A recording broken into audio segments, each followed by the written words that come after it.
How's it going, guys? This is Logan from byDesign. In this video, just going to be showing you some tips and tricks in setting up your first Facebook ad. We get this question a lot, just coming from various different startups, solo founders, small businesses that are just looking to kind of jump into Facebook ads. And while we always recommend you work with someone who might be a little bit more experienced, you may just be looking to kind of experiment yourself or jump into things as well. So just going to be walking you through some of those steps from a super high level. Campaigns, objectives, the creative, everything varies based on your industry and specifically your goals. But I just want to give you kind of a brief primer into Facebook ad accounts, how to set up those campaigns, and simply how to get started. So without further ado, let's get into it. First things first, you should have a business manager account. This is something that is separate from your Facebook page. It essentially houses all of your ad accounts, all of your pages if you have multiple for your brand into this one business manager account. Also helps kind of house the Facebook pixel for your business, all your data sources, all your audiences. It essentially is just, imagine it the, apartment building of your business. And all these other Facebook tools and things like that are the actual apartments. So you want to make sure that you have a business manager account. You aren't necessarily using the promotions tab in your page. This is just kind of gives you a little bit of a leg up to have that broad overview as you scale up your marketing. So in the description of this video, I'll go ahead and throw in a little bit more in depth about business manager and what that does and how to set that up, because I won't use that video for this video for that. And same thing with setting up the actual ad account and getting that going. Super simple process once business manager is set up, but won't be detailing that. We'll just simply be detailing once we're actually in the ads account / ads manager and setting up that account for you. So all you need to do to set up just for the business manager is go to business.facebook.com/create. Once you're logged into Facebook, you'll be able to simply see the create your account up here. And once you click that, you'll go just through the simple steps. It'll take you about 2 minutes or so to go through this, not super intensive. Once you log in, you'll actually go ahead and see, and I'll go ahead and minimize myself here just so I'm not taking up a ton of the screen. The actual pages that you have connected as well as your ad account. And then up here, once you're logged in, you'll be able to see all the other things like events manager, your audiences that you set up, which we'll talk about briefly. And all the other fun analytics reportings, all the things that you might find overwhelming right now, but in no time you will be an expert. So look forward to that. So this was just a simple sample ad account I had set up a while ago just to kind of test through some things. And you can see that through some of the reporting and things like that. But we'll go ahead and jump into the ads manager and what you see. So once you're actually logged into the ads manager, you will see something like this. Facebook recently updated their UI, so it might be a little different for you. It might have not rolled out for you yet, but nonetheless, this is briefly, what you'll see. So we'll go ahead and kind of jump into that here, and I'm going to pull up just the brief list here. So when you go ahead and you want to set up your first campaign, you'll go ahead and click this green button, create. And the first question that's always going to ask you is, what is your marketing objective? And this completely varies on your industry and things like that. So I don't like to give some broad suggestions here because, of course, it depends on what you're trying to sell and what you're actually trying to achieve. But there's two different avenues here. Reach and conversions are traditionally probably the best ones that you want to shoot for. Traffic is hard because traffic is bid on a ton, and it can tend to be a little bit more expensive, so we don't necessarily recommend that in most cases. Brand awareness, a lot of people like to do just to kind of put their brand out there, but unless you're kind of already an established brand and starting to get that traffic, this isn't always the best way to do it. But brand awareness and reach have some overlap, so I think it just depends. And there's a reason that we like to start with reach campaigns. You pay just per the number of impressions you get, but it's traditionally the cheapest campaign to do to get in front of the most amount of people. And there's a reason that we do that reach campaign. So while you might be targeting for sales on your website, the reach campaign is really powerful because it allows you to reach a ton of people and test a ton of different creative and a ton of different messages. If you're just running one ad, you'll never know whether that ad is good or bad. You don't know if the messaging that you're using is good. You don't know if that picture that you're using is good. You'll always want to be testing, and that's a really good rule of thumb. So for those reach campaigns, you'll want to make sure that you're testing various different things. You might be testing different audiences, testing different, creative, as I mentioned. And this is a really good way to do that because you can get in front of tons and tons of people for a really low cost. So I always recommend, and I always kind of start with the reach campaigns, especially if you're just starting on your marketing journey, because it's important to figure out your messaging. It's important to figure out your audience. And if you're just starting out with a little side hustle and you might not know what your audience is, this is another great way to see who your audience might be. Is it people that are 18 to 24, or is it people that are 45 to 55, right? You want to figure that out and understand those people. So that's a really good way. Conversions is really good once you've started to nail down some of that stuff. You can obviously still test in conversions and do a lot of that stuff, but it's, obviously the objective is going for conversions. So Facebook is going to drive people that, it feels like will actually convert. But again, reach is just an easy way to reach as many people as possible for that really low thing. So that's why we like to kind of start there and then ultimately transition to the actual conversions, setting up the Facebook pixel, which we'll get to, in another video. But setting up all the conversion event focused stuff because we have a little bit more honed in on our audience might be and the messaging and everything like that. So for the purpose of this video and just running you through this quick campaign, with all that being said, we'll go ahead and just jump into reach. So you'll want to go ahead and give your campaign a decent name. We can just say, reach test for a video. And, traditionally you can kind of put whatever you want, but I think we'll go ahead and jump into it here. So in ad set, you have a campaign. The structure of campaigns work is you have a campaign, you have an ad set, and then you have an ad. So ad set is traditionally you are testing one specific audience with ad set, and then there's multiple ads that can come under that. So for this ad set, we might say that we're testing ages 18, as I was mentioning, ages 18 to 24. And you'll want to make sure that your Facebook page that you're going to is selected. Sometimes this will default to something else if you have multiple Facebook campaigns you're going over. Then we have different things that we can target by. So custom audiences and lookalike audiences are fantastic. Again, this is down the road a little bit. If this is just your first campaign, you can upload customer lists and find lookalike people that might look like your customers, or you can retarget old people or target people that are on your website. But we'll get into that later, so you won't necessarily use that maybe for your first campaign. As far as age, again, we said we want to target 18 to 24 here, so we'll make sure we're going ahead and selecting that. We may just be targeting all genders. And then as far as locations, let's say, I'm based in Richmond, Virginia, so I might specifically just want to target people in Richmond, Virginia. And then I can go ahead and select that. I can select the number of, miles outside of Richmond to say, hey, I want to stay super localized to downtown, or I might want to reach localities all over the place. So we recommend, staying somewhat niche. So, Facebook does, recommend staying on that 25. So that's where we'll stay.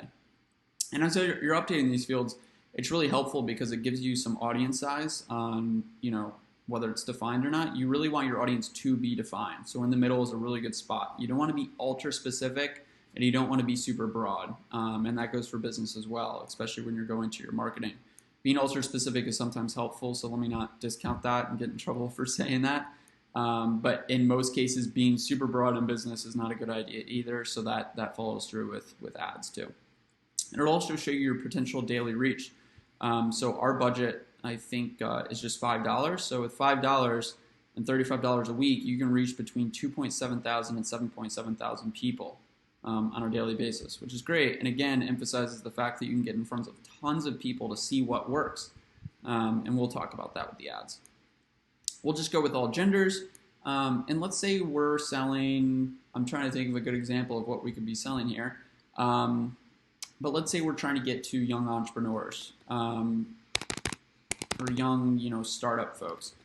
For detailed targeting, you'll want to see things and find interest of people that you feel like might have that interest or be in that same subset of, industry. So people that might follow Forbes, people that might be interested in, startup companies or various different things, and it'll offer you suggestions as you go down. But this is there's so much that you can do with this, and you really should build out a buyer persona later on. So there's ways to say, and an 18 and 24, it's somewhat difficult, obviously, for this, but you can do different things, such as whether they just got a relationship.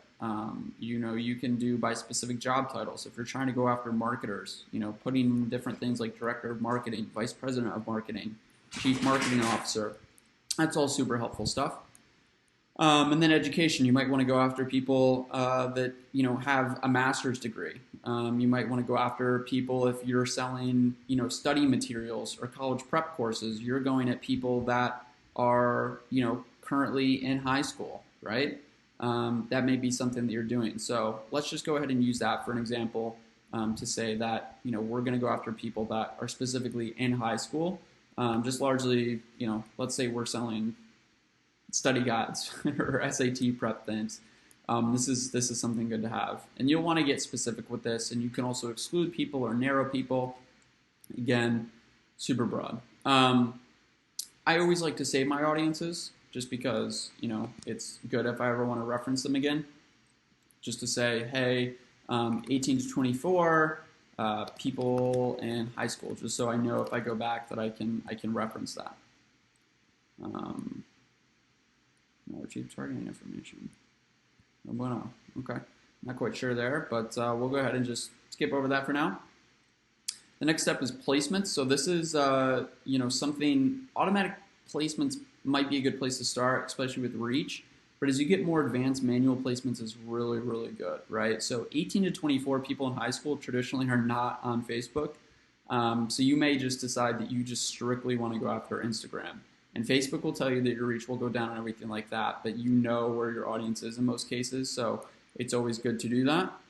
But again, when you're doing the reach campaign and you're just starting out, automatic placements isn't a bad idea either because it allows you to see where your audience might be. Again, 45 to 55, probably on Facebook. 18 to 24, probably on Instagram. So again, as you start to run tests and see those tests and see what converts best, as far as clicks, especially for reach campaigns, you're able to make a little bit more of targeted suggestions as far as where you want to put those for different audiences. So that's always really good. And this is essentially now your budget and schedule. So you can go ahead and do bid control if you'd like, but if you're not super in tune with marketing quite yet or know your industry and what bids are across the industry, always just kind of keeping that, running through Facebook is a good way. But once you start to do conversion campaigns and you kind of internally know your customer acquisition cost, it's really good to start to do bid controls and putting a maximum cost to acquire in there as well, so that you can start to use Facebook to return you a positive ROI. So we'll go ahead and just say $5 a day, and it'll tell you that you'll spend no more than $35 a week on that. And you can also set a start and end date if you'd like. But again, all options for you. And again, this video is super high level, so don't necessarily take everything for word. But now we'll go ahead and jump into the actual ads themselves. So videos tend to work really, really well. So if you have some type of video, even if it's just a quick 30-second information, or even if it's just you holding your iPhone and talking into the camera, that always tends to work really, really well. Being authentic in these ads, being relatable, being personable, and not looking like an ad is always a really good idea.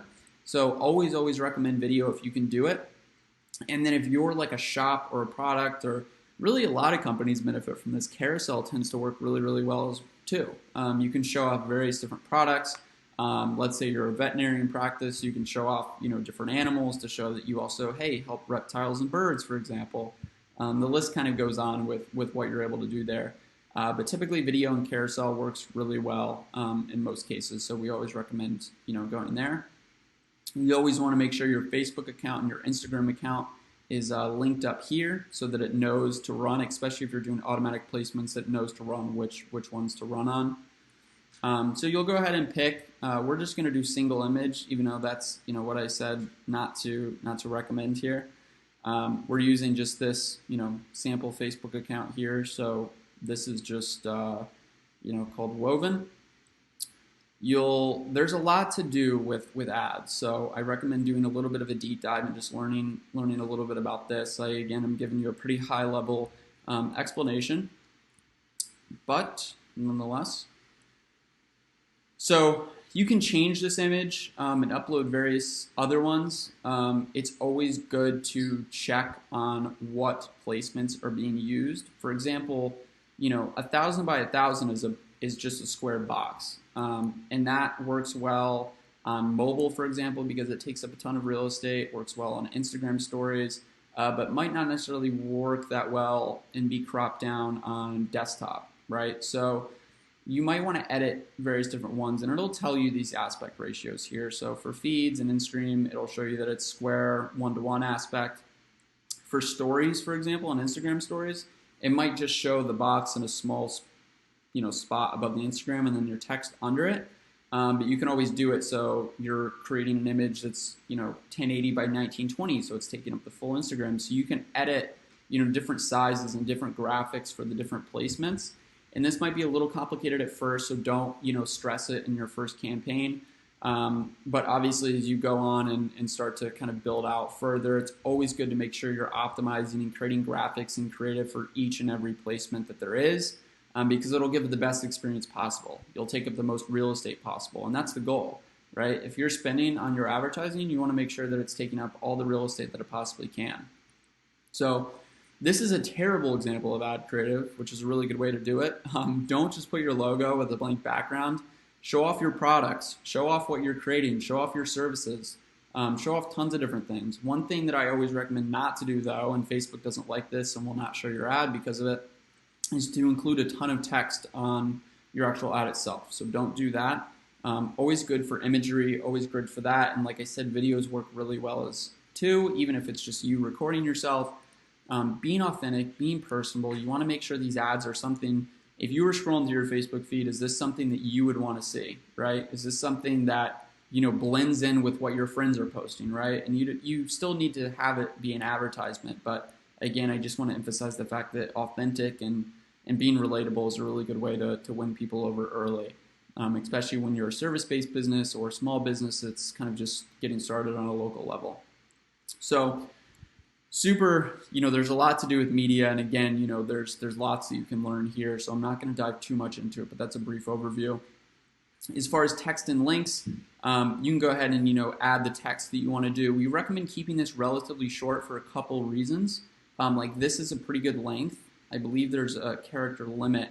125 characters or less is always good because it won't show the see more. I don't know if you guys have noticed this in your own Facebook or Instagram feeds. When you're scrolling through, if you click see more, you don't see all the ad on quick glance. So if you're quick, you're punchy, you let the actual ad do the work yourself, this is always really, really good. So you can say something like, as we were saying for this ad set, SAT prep coming to Richmond, right? And this is super simple, but something super simple like that. You'll always want to do a website URL, and the great thing about this is you can have additional text down here. So you can say, get your free guide, right? You can say that you're given a free guide, and just create up, and that's probably a real URL. So, and they went ahead and filled this based off the SAT. But you can go ahead and say, download a SAT prep exam online today. And then you can do a call to action as well, just to say, hey, based off what it is, a download button makes sense to have the call to action here. But once you fill in all this information, you can go ahead and see what it looks like on various different feeds. So you can see what it looks like on desktop. You can go ahead and, again, click through to, if it'll let me get there, to Instagram. And this is why it's really good to test your media and see, what's happening. So again, this ad doesn't really do any justice. So showing a picture of the book, for example, or showing a video of someone going through the guide or the book would be really good. So again, why it's important to focus on the creative here, but that's some high-level stuff. Again, you might want to do the Facebook pixel. This is really good to have early on. And again, this is another video or another guide.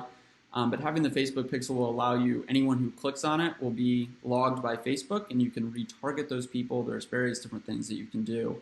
But that's why it's, all really good to look into this later on too. So that's kind of creative from a super high level. Again, there's a ton more to do with it, but just wanted to give you that outline. You can go ahead and review this and confirm this.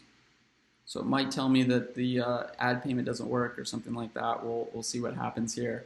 Yeah, it says it's in draft and that the publish didn't go through. So I don't know if you remember, but at the beginning I did mention it's important to have multiple ad sets and multiple ads just to test, especially when you're doing reach campaigns. So I'll just briefly kind of mention that. And this is a rinse and repeat type deal.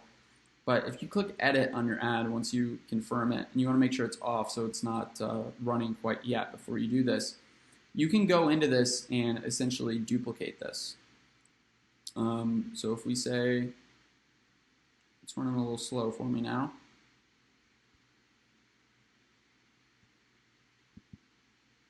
And I don't know if it's going to do it. Let's see, Control D.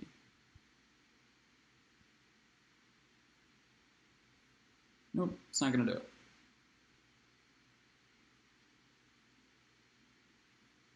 Maybe it is. We'll see. No, it's not.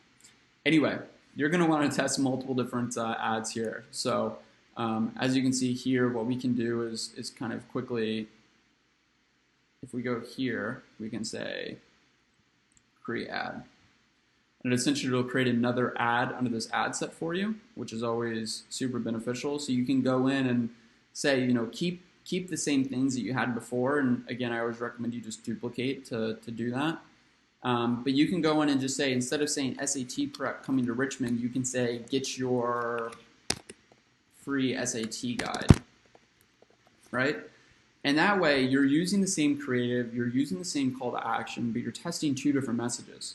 So this is, you might want to add, 15 different ads across different ad sets and maybe do 3 ad sets and 5 ads in each ad set. And there's tons that you can do here to expand this, but this is, again, high level.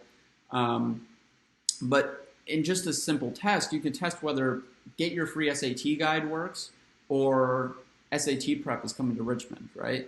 And figure out which one works. You might find that you get 70% more clicks on the get your free SAT guide, in which case then you want to optimize and run more ads on that copy. So then you can run 2 ads that say get your free SAT guide, but with different creative. And it's all just an optimization game, really figuring out what works best after a long period of time. But from a high level, that's how that works with ads and how you kind of set up your first ad campaign. And I know there's lots more to it, and super savvy digital marketers are going to be knocking at the door on this one. But from a really high level, this is kind of how these campaigns in your Facebook ad account works. As always, if you have any questions, feel free to reach out to me on LinkedIn at Logan Dio or reach out to us at byDesign. We're happy to kind of talk through strategies as far as digital marketing, as far as setting up that creative for you or whatever else it might be. And you can find us at thebydesign.com or email me at logan@thebydesign.com as well. Thanks so much, guys, and talk soon.